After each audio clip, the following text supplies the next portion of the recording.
ఉపరాష్ట్రపతి ఎన్నికలపై తెలంగాణ రాజకీయాల్లో హాట్ డిబేట్ నడుస్తోంది. ఉప ఎన్నికల్లో బీఆర్ఎస్ స్టాండ్ ఏంటనే చర్చ ఇప్పుడు హాట్ టాపిక్ గా మారింది. ఇప్పటికే బీఆర్ఎస్ బీజేపీ కుమ్మక్కు రాజకీయాలపై పెద్ద ఎత్తున ప్రచారం జరుగుతోంది. కాంగ్రెస్ ఆ రెండు పార్టీల రహస్య మైత్రిపై సార్వత్రిక ఎన్నికల్లో తీవ్ర ప్రచారం చేసింది. లోక్సభ ఎన్నికల్లో అది నిజమని నిరూపితమైందంటున్నారు. ఇలాంటి పరిస్థితుల్లో ఉపరాష్ట్రపతి ఎన్నికల్లో గులాబీ పార్టీ స్టాండ్ అసలు ఎలా ఉండబోతోంది అనేది చర్చనీయాంశంగా మారింది. బీఆర్ఎస్ ఎన్డీఏ కూటమి అభ్యర్థికి మద్దతిస్తుందా? ఇండియా కూటమికి గులాబీ పార్టీ రాజ్యసభ సభ్యులు ఓటేస్తారా? తెలంగాణకు చెందిన జస్టిస్ సుదర్శన రెడ్డిని ఉపరాష్ట్రపతి ఎన్నికల్లో అభ్యర్థిగా ప్రకటించింది కాంగ్రెస్ సారథ్యంలోని ఇండియా కూటమి. తెలంగాణ సెంటిమెంట్తో పునాదులు నిర్మించుకున్న బీఆర్ఎస్ తెలంగాణ నుంచి పోటీలో ఉన్న అభ్యర్థికి మద్దతు ప్రకటిస్తుందా, లేదా తెలంగాణ బిడ్డను తెలుగువారు గెలిపించుకోవాలని పిలుపునిచ్చిన సీఎం రేవంత్ రెడ్డి పిలుపును విస్మరిస్తుందా అన్నది చర్చనీయాంశంగా మారింది. రాజకీయాలకు అతీతంగా సుదర్శన్ రెడ్డిని గెలిపించాల్సిన బాధ్యత తెలుగువారిపై ఉందంటున్నారు సీఎం రేవంత్ రెడ్డి. పివి నరసింహారావు ప్రధాని రేస్లో ఉన్న సమయంలో ఎన్టీఆర్ అభ్యర్థిని నిలపకుండా మద్దతు ప్రకటించారని, ఇప్పుడు కూడా ఎన్టీఆర్ చూపించిన రాజకీయ విఘ్నతను అందరూ ప్రదర్శించాలని సీఎం రేవంత్ కోరుతున్నారు. పార్టీ అధిష్టానం ఆదేశిస్తే కేసీఆర్ ను కలిసి ఆ దిశగా కోరతానని ప్రకటించారు.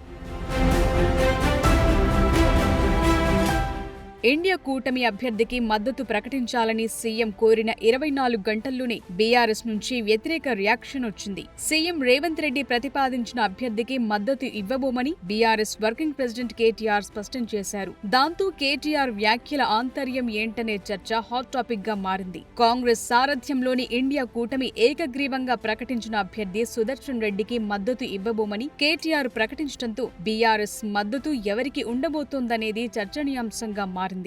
ఆయన రేవంత్ రెడ్డి గారు పెట్టిన అభ్యర్థి అయితే ఖచ్చితంగా మేము వ్యతిరేకిస్తాం. ఎందుకంటే కాంగ్రెస్ అనే ఒక చిల్లర పార్టీ, కాంగ్రెస్ అనే ఒక థర్డ్ క్లాస్ పార్టీ ఇవాళ రాష్ట్రంలో ప్రజలని ఎంత అరిగోసబుచ్చుకుంటున్నదో రాష్ట్ర ప్రజలందరికీ తెలుసు.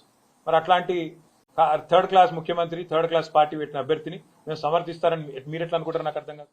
ఎన్నికల్లో బరిలో ఉంది ఎన్డీఏ అభ్యర్థి, ఇండియా కూటమి అభ్యర్థులు ఇద్దరే. మరి రేవంత్ రెడ్డి ప్రతిపాదించిన అభ్యర్థికి మద్దతివ్వమంటూ కేటీఆర్ వ్యాఖ్యలు బట్టి చూస్తే ఇండైరెక్ట్ గా ఎన్డీఏ అభ్యర్థికి మద్దతిస్తున్నామని ప్రకటించినట్లే అనే చర్చ స్టార్ట్ అయింది. బీజేపీ బీఆర్ఎస్ విలీనంపై చర్చ నడుస్తోన్న తరుణంలో బీఆర్ఎస్ ఎన్డీఏ అభ్యర్థికి మద్దతు ప్రకటిస్తే రాజకీయంగా బీఆర్ఎస్ ఇబ్బంది పడే పరిస్థితులు ఉన్నాయనేది పొలిటికల్ సర్కిల్స్ లో నడుస్తోన్న చర్చ.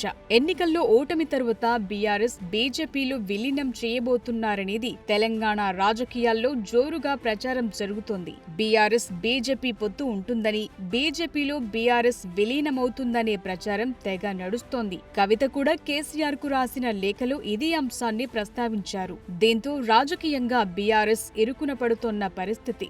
సమయం వచ్చినప్పుడల్లా బీఆర్ఎస్ బీజేపీ విలీనం అంశం తరచూ రాజకీయ అస్త్రంగా మారుతోంది. ఇలాంటి తరుణంలో ఉపరాష్ట్రపతి ఎన్నికల్లో ఎన్డీఏ అభ్యర్థికి బీఆర్ఎస్ మద్దతు ప్రకటిస్తుందా లేదా అనేది ఆసక్తి రేపుతోంది. ఎన్డీఏ అభ్యర్థి సిపి రాధాకృష్ణన్ కు మద్దతిస్తున్నట్లు బీఆర్ఎస్ వర్కింగ్ ప్రెసిడెంట్ గా కేటీఆర్ పరోక్షంగా ప్రకటించినట్లే అంటున్నారు. ఉపరాష్ట్రపతి ఎన్నికల్లో బీఆర్ఎస్ తటస్థంగా ఉంటుందని కేటీఆర్ క్లారిటీ ఇవ్వని పరిస్థితుల్లో ఆ వాదనకు బలం చేకూర్చినట్లయింది. ఎన్నికల్లో పాల్గొని ఎన్డీఏ అభ్యర్థికి ఓటు వేస్తే రాజకీయంగా బీఆర్ఎస్ ఎలా సమర్థించుకుంటుందనేది సమాధానం లేని ప్రశ్నగా మారింది. ఎన్డీఏ అభ్యర్థికి మద్దతు ప్రకటిస్తే రాజకీయంగా ఎదురయ్యే ప్రశ్నలకు బీఆర్ఎస్ నాయకత్వం ఎలాంటి సమాధానం ఇస్తుందనే చర్చ నడుస్తోంది. ఇలాంటి తరుణంలో బీఆర్ఎస్ అడుగులు ఎటువైపు పడబోతున్నాయనేది వేచి చూడాలి.